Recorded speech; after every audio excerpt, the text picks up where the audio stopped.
Ça fait plaisir de vous retrouver, amis joueurs et amis joueuses, Tricktraciens et Tricktraciennes. Deuxième partie de notre papotage. Il est parfois de ces éditeurs monstrueusement occupés le long de l'année. Mythic Game fait partie de ces éditeurs-là. Ce qui fait qu'on peut même pas se contenter d'un papotage. Il faut faire 2 papotages. Non mais sincèrement. Bref, l'équipe Mythic Game est avec nous. C'est Léo. Salut Guillaume. C'est Laurent. Salut Guillaume. T'as vu, j'ai pas dit Lolo tout de suite, mais bon, maintenant qu'on se connaît un peu mieux. Laurent et Léo Saut de l'équipe Mythic Game, on a fait un petit point sur les Kickstarter déjà prêts et en livraison pour 2020. On va s'attacher et on gardera un petit temps de questions puisque j'ai vu qu'il y avait quelques questions. La boîte de rangement, Time of Legend, Destinies, est-ce qu'il pourrait y avoir encore du late pledge? Les gens ont des questions. Rassurez-vous, comme nous sommes aussi en live sur Facebook, Léo, Lolo et toute l'équipe Mythic Game n'aura que de réponses à vous apporter sur tous ces petits commentaires, rassurez-vous. Là, nous allons partir sur un deuxième axe qui est l'axe 2020 de Mythic Game parce que là encore, il y a du nouveau. Oui. Alors, on peut déjà dire, on continue sur des bonnes bases, c'est-à-dire que le jeu de figurines 100% Mythic Games continue en 2020. Absolument. Il y a donc des projets qui seront des projets Mythic Game, Kickstarter, animation, stretch goal, ambassadeur, etc., etc. Tout à fait. Bon. Mais est-ce qu'on parle de ça en premier? Je crois pas. Il y a quand même une bonne, grosse nouveauté. Oui. Alors laquelle, Léo? Nouveauté. Eh bien, c'est qu'on lance une nouvelle ligne, une nouvelle gamme qui va s'appeler la Phoenix Line. Alors, je ne sais pas si on peut voir une image. Mais tout à fait. Regarde, il suffit de faire 1, 2, 3, ami Florian, magicien, et paf, image. Et on est à l'image, elle est en ligne. C'est l'image de la nouvelle ligne éditoriale. C'est le logo Phoenix Line. Oui. Alors attention, quand on dit nouvelle ligne éditoriale, ça veut dire que c'est clair, il y a la Phoenix Line, qui, tu vas nous l'expliquer, est à part. Et il y a les jeux Mythic Game, mais c'est Mythic Game qui s'occupe, enfin, pour certains en partie, de tout ça. C'est exactement ça. Alors, vas-y, explique-nous tout. Alors, la Phoenix Line, qu'est-ce que c'est? Eh bien, c'est une... En fait, il se trouve... Alors, on a dit tout à l'heure, on était des gros joueurs. Et chez Mythic Games, on back beaucoup de jeux, on teste beaucoup de jeux, et de temps en temps, on tombe sur des petites perles qu'on adore. On a vraiment un coup de cœur auquel on joue beaucoup. Et on s'est dit, c'est dommage qu'il n'y ait pas de version française pour ce jeu, qu'on pourrait peut-être les pousser davantage, ces jeux. Ils méritent peut-être une deuxième chance. Une deuxième chance. Pas qu'il n'ait pas eu... tout à fait. Parce que le premier éditeur a réussi son projet. Mm-hmm. Il a fait un jeu magnifique, mais peut-être qu'on peut faire encore plus surtout, en unissant nos forces. Surtout avec la communauté française. Avec la communauté française. Quand Léo parle de backer, ça veut dire effectivement qu'il participe à un projet de financement participatif. C'est souscrire. Voilà, pour le français. Donc un projet de full lancement pour ceux qui donnent du mot français un peu particulier. Donc on finance en full, du crowdfunding. Voilà pour la traduction directe. Donc ça veut dire que vous vous êtes approché en tant que Mythic Game d'éditeurs qui ont déjà leur jeu financé, mais pas en français. Pas en français. Et que vous allez en proposer une version française, voire une version rehaussée. Exactement. Je peux sortir la boîte? Tu peux sortir. Parce que dans la Trick Track Télé, logo, bam, on a fait du Enchanters. Enchanters, c'est Guindy. Ça veut dire que Enchanters, il a fait une campagne. Oui. Il a des extensions. Oui. Les pledgers l'ont reçu. Oui. Vous l'avez reçu, vous y avez joué. Là, vous avez fait baf, coup de cœur. Je dois vous dire une chose, histoire de vous raconter une petite histoire. Florian, dans l'oreillette qui est ici, parce que Florian, c'est cette petite oreillette qui est là. Pendant la partie, et l'explication fait, c'est la première fois que je peux réaliser et suivre une explication et comprendre le jeu. Et là, derrière, bam, il a fait, bon, ben, je suis mort, je vais me faire délester de, allez, on va dire quoi, $90, puisque c'est le Kickstarter qu'il y aura en février. All-in. La boîte de base, elle est à $30. Ah oui, et après, il y a une extension, parce qu'on propose une nouvelle extension, bien sûr, pour les backers existants. Oui. On propose une boîte de luxe qui permettra de tout ranger dans une seule boîte. Et on propose un kit néoprène avec un plateau Le playmat, de jeu, les plateaux de plus joueurs. les plateaux de joueurs, le tout pour un peu moins de $100. Un peu moins de Voilà. 100 $. Mais alors là, mais par prix contre- d'entrée, $30. Prix d'entrée $30 et attention, $100, il y a un matos De ouf. C'est premium malade, en hein. fait. Oui, c'est ça. Du matos premium. Et c'est un Les petits jetons sont remplacés par des vrais cristaux, Voilà. enfin bon, etc. Des vrais. et attention, le nombre de cartes et de factions qu'il y a. Alors, c'est pareil. Pour vous le pitcher rapidement, nous sommes des mages pratiquement immortels. On va prendre des blessures dans l'histoire, mais ces blessures ne seront que des points négatifs à nos points de gloire suivants. Le village qui est choisi, et il y en a un paxon, est sous l'attaque de membres de différents royaumes fantastiques, menés par un général. Et là encore, il y en a un paxon. À chaque fois, petite règle particulière, et donc à chaque fois, une partie particulière. Je résume bien jusque-là. Très bien. Exact. Ces différents royaumes, il y en a autant que de joueurs. Parmi tout plein, il y en avait 16 dans la boîte de base, enfin avec les quelques extensions déjà sorties. Tu veux dire, il y en a autant que de joueurs? Comment Oui, ça ça veut dire que des peuples, et, si on joue à 3, il va y en avoir 3 Oui, choisis. d'accord. Mais en fait, parmi- dans la boîte de jeu, il y en a beaucoup plus Ah que bah, ça. Voilà, il y en a c'est ça. 16, et puis vous allez en remettre 12. Oui. Donc ça fait 28 28 peuplades, factions. Ouais. 28 decks, 28 factions avec les monstres, les dragons, les enchantements et les objets qui à chaque fois leur sont propres. Voilà. Tout ça vous mixez et on obtient, on a calculé, je vous le ressors puisqu'on a fait pendant la Trick Track télé, vous obtenez un jeu qui vous propose pas moins de 258 967 800 combinaisons possibles, sans compter les 12 qu'il y a en plus. Bref, donc en termes En fait, de jouabilité, c'est la coup de cœur. rejouabilité. Parce qu'en fait, les deux critères qu'on a pour cette Phoenix Line, on l'a compris, c'est pas forcément des jeux Mythic Games traditionnels. Là, c'est un jeu de cartes, il n'y a pas de figurines. Pas de figurines. Les deux critères, c'est le gameplay, donc la qualité du gameplay, Ouais. et la rejouabilité. Et la rejouabilité sur ce jeu, On l'a vu, elle est énorme. énorme. Petit coup de cœur, d'autant plus que, comme on l'a vu, et vous le verrez bientôt dans la Trick Track télé révélée, il y a un petit système assez malin de combos de cartes que l'on risque de devoir faire évoluer parce qu'on va recouvrir des cartes. Il y a une partie qui va rester visible, une autre qui va disparaître sous la nouvelle. Bref, il va falloir s'adapter tant et plus. Enchanters, c'est le 4 février. C'est le 4 février sur Kickstarter, donc la nouvelle campagne. Derrière, ça ira en boutique, parce que ça fait aussi partie de ce qu'est la Phoenix Line.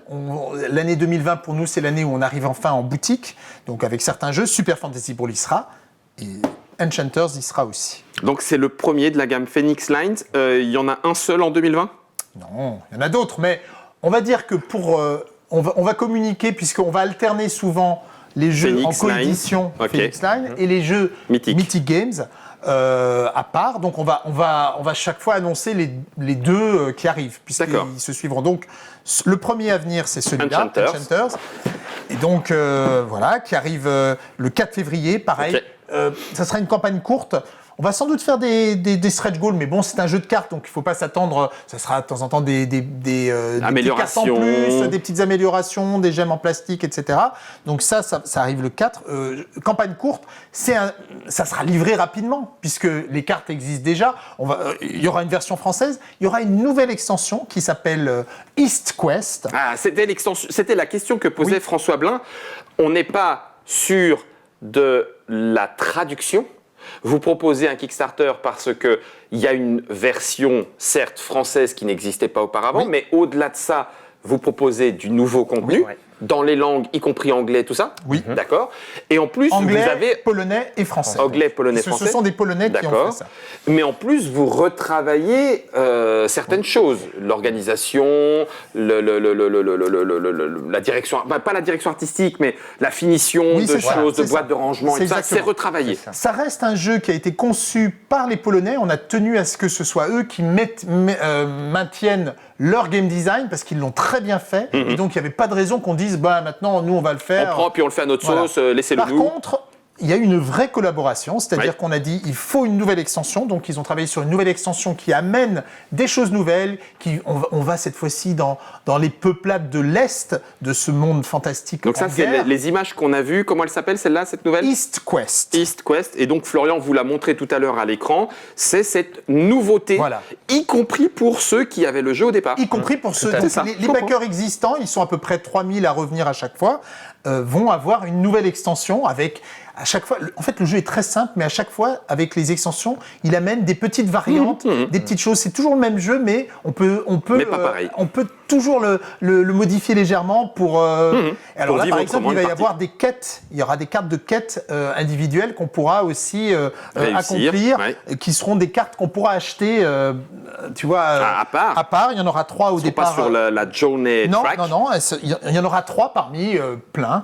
Donc ça c'est cette extension. Il y aura 6 nouvelles factions. Donc alors avec, il y aura je crois qu'il y a le roi singe. Il y a toutes les choses qu'on imagine. Enfin tout l'imaginaire, le folklore asiatique, il s'y retrouve. Qui arrive dans le monde d'Enchanter's Overlord. Et il y a aussi une particularité, c'est qu'on voulait, pour rendre ce Kickstarter intéressant, amener aussi un petit plus Mythic Games, en leur laissant le design, bien sûr. Donc, on va reprendre certaines illustrations de nos jeux de monstres, et il va y avoir, en fait... Ah non! Alors, il va y avoir un paquet de cartes, du style le jugement dernier, tu vois, où tu auras... des super monstres très très forts qui seront nos illustrations déjà existantes, avec les stats qu'auront fait les gens de Guindy. D'accord. Au début de la partie, tu vas en prendre 3 au hasard. Tu vas les montrer à tout le monde. Ils seront ultra balèzes. Ils peuvent totalement faire changer... Enfin, en tout cas, ils peuvent rapporter un grand nombre de points de gloire. Forcément. Mais par contre, ils vont être très difficiles. Par exemple, ils peuvent annuler totalement tes points visibles d'attaque ou tes points visibles de défense, etc. Mais pas tes caractéristiques. Voilà, tu les mélanges et tu les mets à l'arrière du deck. Et en fait, leur arrivée signifie que c'est la fin de l'apocalypse. C'est l'apocalypse qui arrive, c'est la fin du truc. Et donc, ça va y être. Ce petit deck sera offert pendant la campagne Kickstarter uniquement pendant la campagne Kickstarter. Ah ouais. Après la campagne Kickstarter, on pourra l'acheter $15. Ce sera un deck avec beaucoup de cartes. On pourra l'acheter $15 pendant le Pledge Manager ou $15 sur le site de Mythic Games. Mais il ne sera pas en retail et tout ça. D'accord, c'est la petite particularité. D'exclusivité qu'on offre pour inciter les gens à venir backer pendant le Kickstarter. Écoute, vas-y. Il apporte une grosse dimension stratégique en plus, ce petit deck, parce que dès le début de la partie, tout le monde sait plus ou moins ce qu'il attend à la fin. Et la pression malgré tous les déboires qu'ils vont rencontrer en cours de partie, ils devraient toujours garder dans un petit coin de leur tête c'est ça qui ce qui les attend à la fin. Voilà. Ça fait partie, tu le disais, toi, des coups de cœur aussi. Alors, oui, bien sûr. Vous n'êtes pas obligé de croire Laurent, c'est vrai, puisqu'il travaille dans l'équipe Mythic Games. Il a aussi le droit d'être franc. T'y croyais pas forcément, et pourtant, à y jouer, bam. Alors, j'ai le droit d'être honnête. Je vais donner mon ressenti. Moi, j'ai vu, alors, vu que je suis DA à la base, je regarde toujours la coquille avant de regarder le contenu. Ouais. L'univers me parlait absolument pas quand j'ai vu cette boîte, et puis parce que trop coloré, trop disparate, peut-être trop générique, Heroic Fantasy générique. Pour moi j'aime bien aller dans un style peut-être plus. J'adore les univers Lovecraftiens. Je suis un peu plus dans le sombre et voilà. Donc ces univers-là peuvent m'attirer, mais il faut qu'il y ait un petit plus. Donc quand j'ai commencé à jouer, trop lissé, trop polissé peut-être. Que voilà, c'était mon a priori. Okay. Après, je trouve qu'il y a des decks qui sortent un peu leur épingle du jeu parmi d'autres en termes de design qui sont rigolos. Par exemple, il y a les licornes avec leurs cheveux fabulous, tout rainbow comme ça, super rigolo. Il y a le dragon trick-track, on l'a vu. Il y a le dragon trick-track dans Enchanters. Donc voilà, il y a des petites subtilités, mais bon, basiquement, je n'étais pas charmé non plus par l'habillage. Et puis, en fait, moi, c'est très simple comme joueur, c'est soit la mayonnaise prend pas, et je vais être comme ça pendant toute la partie. Et puis tu ressortiras jamais le jeu. Soit c'est boom direct, c'est coup de cœur. En fait, c'est tout l'un ou tout l'autre avec moi. J'ai pas. S'il n'y a pas eu la coquille, enfin l'apparence, si l'apparence ne t'a pas séduit. Ah non, parce que là, j'ai quand même voulu y jouer malgré cette apparence qui ne me séduisait pas à la base. D'accord, donc tu lui as laissé une chance. Bien sûr, bien sûr, parce que le jeu, voilà, déjà j'ai eu les échos des gens qui l'avaient testé avant moi, et qui m'ont dit qu'il y avait un bon potentiel, etc. Et puis, quand même, je reste suffisamment curieux pour aller plus loin que l'habillage, généralement. D'autres ne le font pas. Voilà. Tu le fais. Donc tu as joué. J'ai joué. Et voilà, donc moi, je les règles trop compliquées ou les règles qui sont pas fluides, s'il n'y a pas un bon flow de jeu, s'il n'y a pas de l'interaction, je vais très vite m'ennuyer. Je n'arrive pas trop à rester trop longtemps sur un jeu, à me concentrer. Et celui-là, coup de cœur pur, parce que justement, le flow est permanent en fait dans ce jeu-là. Les tours sont très rapides. Oui. On a toujours le temps en fait de prévoir sa petite stratégie, le temps que les 2 ou 3 autres personnes jouent derrière nous. Il y a énormément de possibilités, mais toujours appuyé par un vocabulaire pictographique, par exemple, qui est très concis, très clair. Donc en fait, tous les outils sont là pour passer un bon moment facilement, quoi. Alors, je vais quand même poser la question à Léo. Vous décidez avec Guindy de le proposer en Kickstarter, mais aussi en version retail, puisque c'est l'avenir de la Phoenix Line. C'est ce qui est prévu. C'est quand vous avez côté direction artistique... c'est Laurent d'ailleurs qui a fait le logo de Phoenix Line. Excellent. On l'a vu, vous l'avez vu tout à l'heure.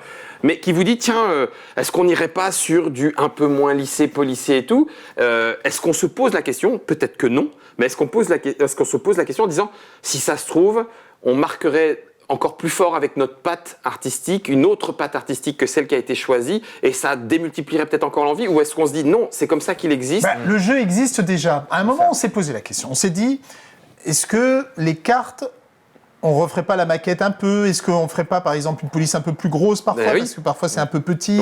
Est-ce qu'on changerait pas? Mais à ce moment-là, ceux qui avaient déjà acheté le jeu, il serait lésé. Et donc, c'est un jeu qui existe déjà. C'est compliqué. C'est Phoenix. Donc, c'est une renaissance. C'est une deuxième vie, plus exactement. Mais c'est pas, on fait pas table rase du passé. Ce qu'on veut, c'est ça. C'est que c'est un jeu qui existe déjà, qui a déjà ses fans. Et on veut pas tout bouleverser. Par contre, on peut apporter quelque chose en respectant le travail qui a déjà été fait. C'est ça, en fait, le truc. Donc, on s'est dit, c'est vrai, c'est pas comme ça qu'on aurait fait certaines choses. On n'aurait pas fait les dos de cartes comme ça. On n'aurait pas fait. Il y a plein de choses qu'on s'est dit qu'on n'aurait pas forcément fait comme ça, mais le plaisir de jeu est là. Quand on joue et qu'on a le plaisir de jeu, on se rend compte qu'on y joue à ce jeu, qu'on y rejoue. En fait, c'est un jeu qui reste pas sur l'étagère. C'est un jeu qui sort facilement, qu'on a envie de sortir. D'ailleurs, même Florian, boum. C'est un jeu qui tu accroches, tu joues, tu accroches tout de suite. Il est pas cher, il est facile à sortir. Donc on s'est dit non, on va plutôt réfléchir à ce qu'on peut faire pour le promouvoir davantage, le rendre accessible aux Français. Peut-être proposer des nouvelles choses, le pimper, oui, c'est ça, c'est le mot. Mais pas, pimper, ça veut dire l'améliorer. Voilà, mais pas tout revoir. Alors la boîte, elle sera beaucoup, par exemple, dans un carton bien plus solide, épais, plus solide, plus costaud, etc. Ouais. Donc ça veut dire que c'est le premier projet Phoenix Line. Est-ce qu'il y en a un en 2020? Non, il y en aura 2. Celui-là arrive en février 2020. Et si j'ai bien compris ce que Léo, tu nous as dit, on a vu le logo de Phoenix Line, on a vu un petit peu l'extension East Quest qui arrive aussi et qui sera proposée même pour les joueurs qui ont la première édition, etc., etc. Exactement. Et si j'ai donc bien compris ce que tu as dit, alternance, ça veut dire que le prochain après Enchanters sera un mythique 100%. Voilà, exactement. Et c'est Steam Watchers. Steam Watchers, boum, Florian vient de nous balancer le logo. Ça, c'est un mythique game 100%. Et ça veut dire qu'il arrive quand, celui-là? Alors, la date n'est pas encore totalement définie, mais ça pourrait être un mois après. Donc assez rapidement, ça sera notre premier vrai Kickstarter 2020. De l'année de Mythic Games. Et donc ce sera mars, c'est-à-dire que Ragebuster aura été livré. Voilà. D'accord. C'était un peu ce qu'on voulait faire. Là, c'est une coédition. En fait, on est vraiment, on n'est pas seul là-dessus. Hein. C'est pas donc. L'autre, c'est un vrai Kickstarter Mythic Games, vraiment conçu de A à Z. Et on peut montrer quelque chose. Eh bien oui, tout à fait. On y va. En même temps que Léo et Laurent préparent, vous avez des images qui apparaissent devant vos yeux, puisque vous nous en avez fourni. Donc ça nous permet, nous, de vous montrer aussi, pas simplement du concret, mais également un petit peu plus de l'artwork. Et alors, étonnamment, waouh, mais quelle est cette échelle? Est-ce que c'est l'échelle? C'est le 15 aussi, c'est ça? Oui. Mais avec du véhicule et tout? Alors le véhicule n'est pas à l'échelle. Ah, ce sont les figurines qui sont à l'échelle, parce que c'est un jeu C'est un 4X, un petit peu, c'est un peu comme des figurines Risk, hein. C'est un peu, c'est un peu un type de Risk, mais on va dire beaucoup plus moderne. Mais c'est ça. En fait, c'est un jeu de société, un pur jeu de société avec un univers très très fouillé. Mais vous avez déjà le plateau. Ouais. Oh la vache, attends. Vas-y. Beaucoup de choses sont prêtes. Waouh. On va vous montrer un petit peu. Steam Watchers. Steam par l'ambiance steampunk. Alors c'est un jeu Frostapo. On est dans le mauvais sens. On est dans le mauvais sens. On le voit face à nous. Attention. Comme ça, les éditeurs le verront dans le même sens que nous. Voilà. Les auteurs, pardon, les éditeurs. Et là, s'en foutent. maintenant, on peut mettre les petites figurines sur les zones. Alors, il y en a beaucoup plus que ça, j'en ai amené que quelques-unes. Mais oui, ça c'est un exemple. Il y a énormément de petites figurines comme ça. Mais alors, ça je vais m'excuser tout de suite, Léo. Oui. Tu as dit risque. Donc moi, dans ma tête, automatiquement, je prends des régions, je prends des cartes, j'achète des nouvelles unités, je vais tataner, j'essaye d'envahir. Oui. Et c'est ça. D'accord. C'est un peu ça, mais avec beaucoup plus. Ça raconte une histoire. Nos jeux doivent raconter une histoire. Donc, tu as des cartes de scénario, tu vas avoir des choses qui vont se passer. Tu as un background extraordinairement fouillé et dont Laurent va pouvoir parler parce qu'il écrit aussi dessus. Alors, du coup, Laurent, quel est cet univers ? Et puis, parlons aussi de l'auteur. Hein. Il y a un auteur qui a développé ce jeu pendant très longtemps, qu'on a rencontré à Cannes, qui s'appelle Marc Lagroix, qui est hyper sympa. Vraiment super cool. Et c'est dommage, parce que s'il n'avait pas été sympa, on aurait pu passer directement à Laurent, mais s'il est sympa, disons-nous. Et après, Laurent va vous en parler. Tiens, tu peux voir les fameuses cartes de... Ah bah oui, comme de risque. Voilà. Et puis tu as les cartes des unités, donc... d'accord, ok. Donc là, ça c'est bien, parce que... Enfin, c'est bien.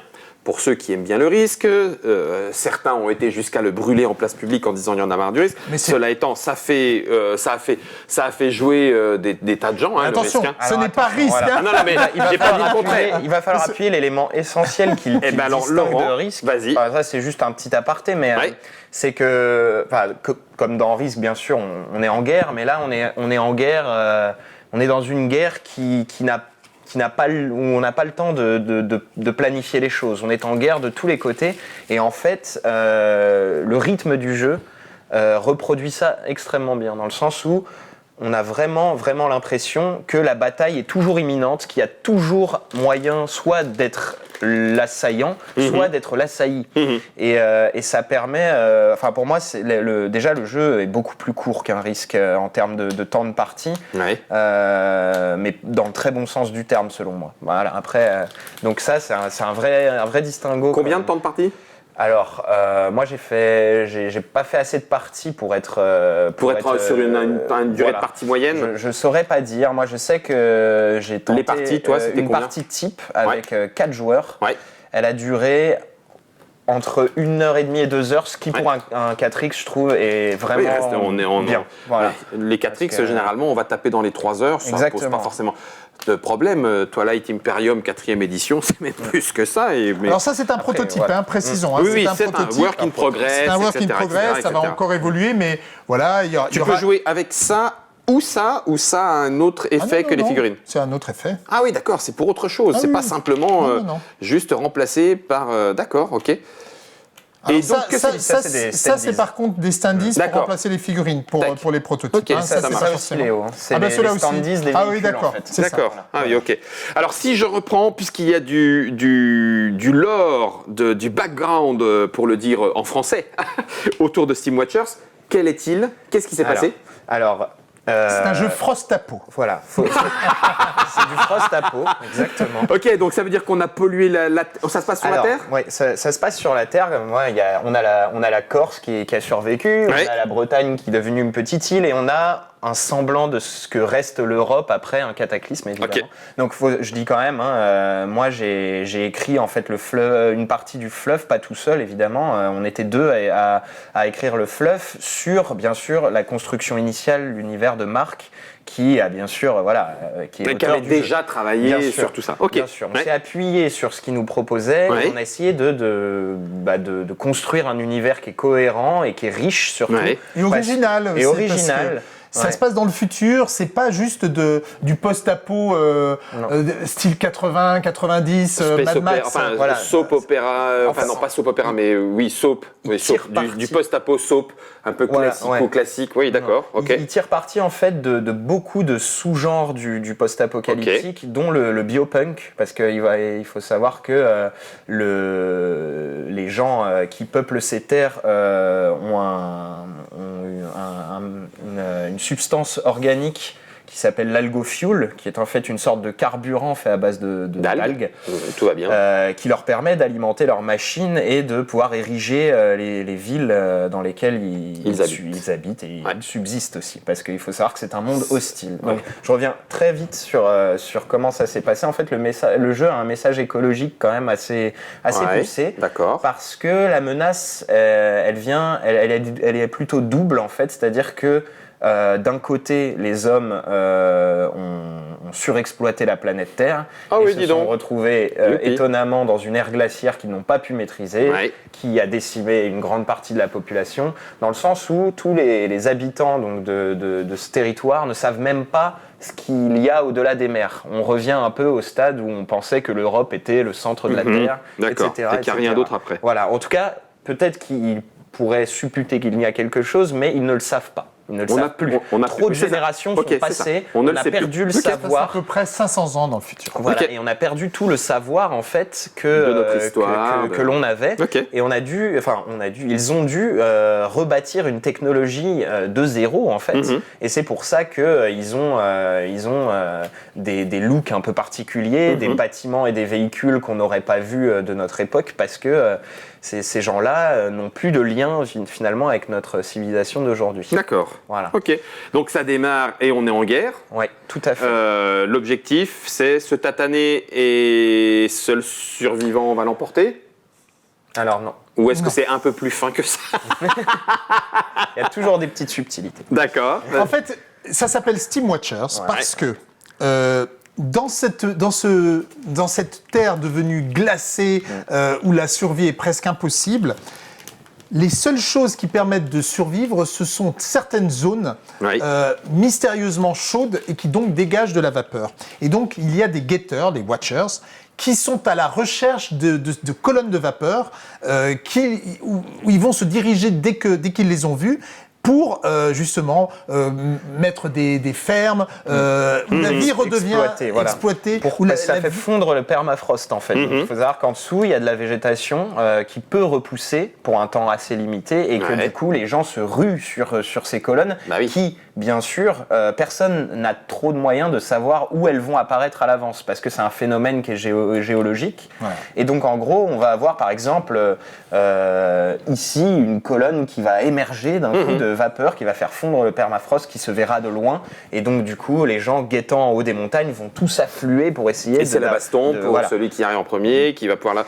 Elle va se voir? Oui, il y aura des, bien sûr, avec des figurines. Regardez-les évidemment.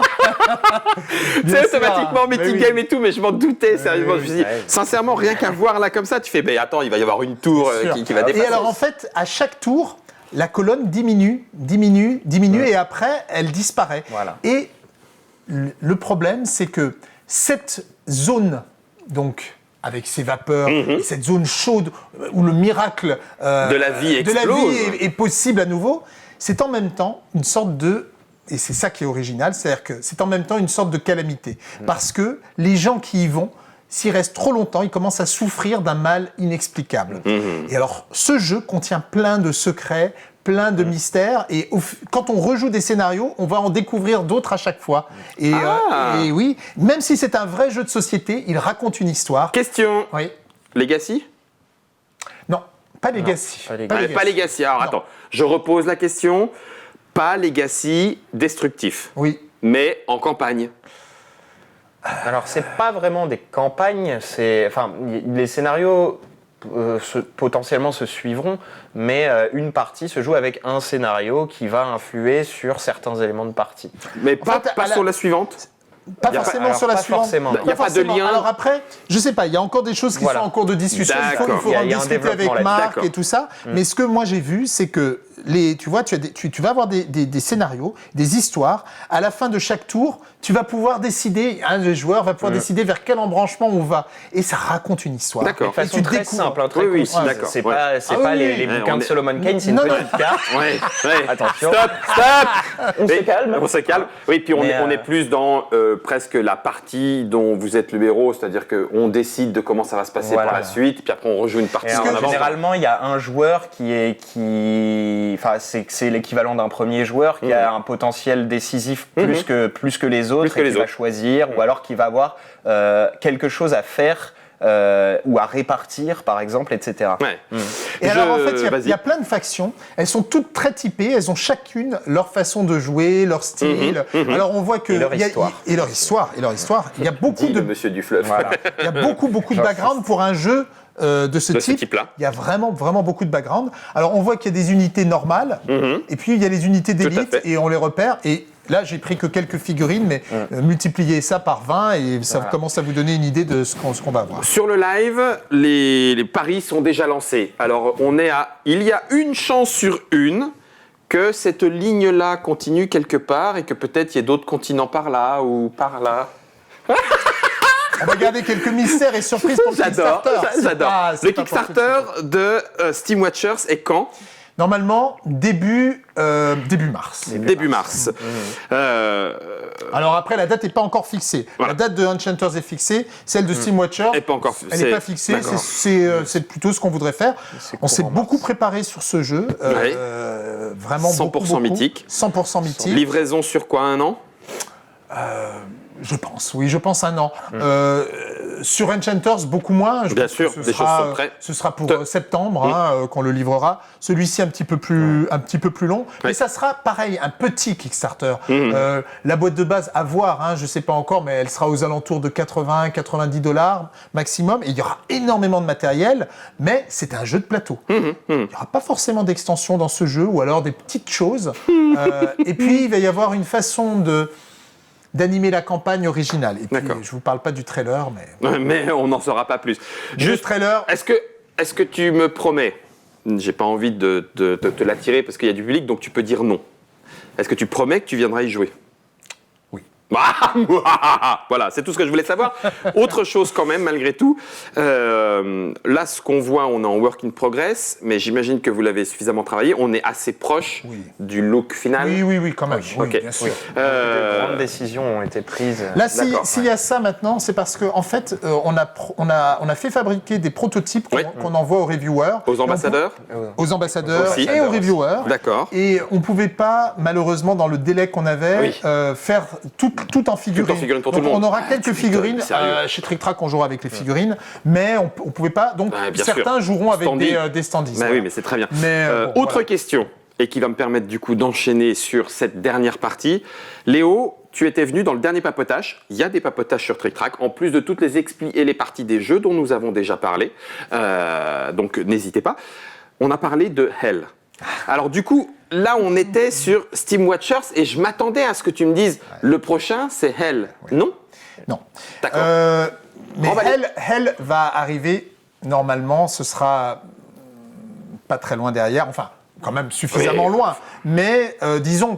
C'est quand même 2020. C'est quand même 2020 et c'est un produit Mythic Games, ça pourrait être le prochain après celui-là. D'accord. Mais sur Hell... Alors, parce que vous avez teasé, je veux dire, vous avez fait un boulot, vous avez fait monter la pression, il va y avoir du mystère, vous allez arriver sur l'île, vous allez vous faire déchiqueter. Il y a du mystère et il faut le conserver. Regarde-le, lui. C'est pas toi qui l'as formé, non ? Non, c'est pas Léo qui m'a formé, parce que Léo a tendance à trop en dire. Moi, je suis là pour le calmer un petit peu. Donc, tu t'attendais à ce que mes questions lui fassent sortir des trucs. Bien sûr, là, j'ai eu un petit haut le cœur. Il est temps d'ouvrir ma bouche, parce que sinon... c'est bon. Ce que je peux dire, c'est qu'on a beaucoup travaillé. Exactement. On continue d'y travailler tous les jours. Et ce qui fait que c'est toujours pas là, c'est parce que tant qu'on n'a pas tout fini, tant qu'on n'est pas satisfait à 100%, on préfère le repousser. Et ce qui a fait qu'on l'a repoussé, c'est qu'on avait une première version qui était bien, mais qui était très bien même, mais qui ne correspondait pas à l'attente que les gens avaient quand on a commencé à parler du jeu. Ce jeu, il te raconte une histoire. Il y a du mystère, il y a de l'exploration, il y a Et il n'y avait pas suffisamment tout ça. Il y a de l'horreur. Et dans le jeu, nos attentes à nous, en fait, on se rendait compte qu'on pouvait aller bien plus loin. On se disait, ben oui, l'univers est fantastique, mais finalement, c'est un jeu avec une mécanique. On mignonner, voilà, mais il n'y a pas tout ça. Il faut faire quelque chose de plus ambitieux. Et donc, on a continué. Et ce que je peux vous dire, c'est que l'équipe, elle est à fond. Il y a Laurent qui est dessus. Il y a Christophe Madura qui fait les figurines, les illustrations. Ouais. On a une artiste russe fantastique. On a David Rakoto qui a imaginé cet univers, qui participe. On a Philippe Villet qui travaille dessus. On a JB Gaillet qui travaille dessus. On a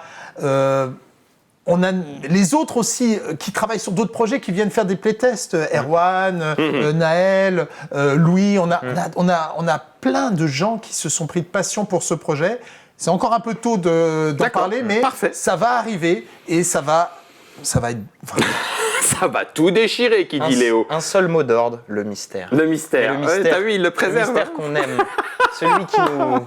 Voilà. Et ben voilà, c'était notre deuxième partie du live. On était avec Léo et Lolo autour de Mythic Games. Léo et Laurent, t'as raison, parce que sinon ça fait un petit peu Léo Lolo, tout ça. Bon, bref. Pardon Léo, pardon Laurent. On a donc parlé dans cette deuxième partie de Phoenix Line qui arrive avec Enchanters. Et écoutez, n'attendez pas. Lorsque la Trick Track télé sera disponible, l'explication et la partie, je pense qu'il y a de quoi, je me mouille un petit peu, avoir un petit coup de cœur sur ce qui se passe. En tout cas, ici, on va attendre avec impatience de pouvoir y rejouer, vraiment. Et puis, il y a aussi Steam Watchers qui arrive. On sera plutôt sur mars, en tout cas un peu plus tard. Enchanters étant plutôt du 4 février. On reviendra en parler. Voilà, exactement. Bien sûr, parce que là, c'était juste un le teasing, début d'année. C'est le début d'année. Vous avez pu voir, Florian vous a montré des illustrations, des Playmat & Co, des choses que Léo et Laurent nous ont amenées. Tout ça autour de Mythic Game et de l'année 2020. Merci Léo. Merci Léo. Un grand merci à toi. À chaque fois, vous le connaissez, c'est Léo. Dynamisme, tout ça. Heureusement, il y avait un Léo Watchers qui l'a surveillé de tout près, bam bam le cœur. Et puis on avait un Florian.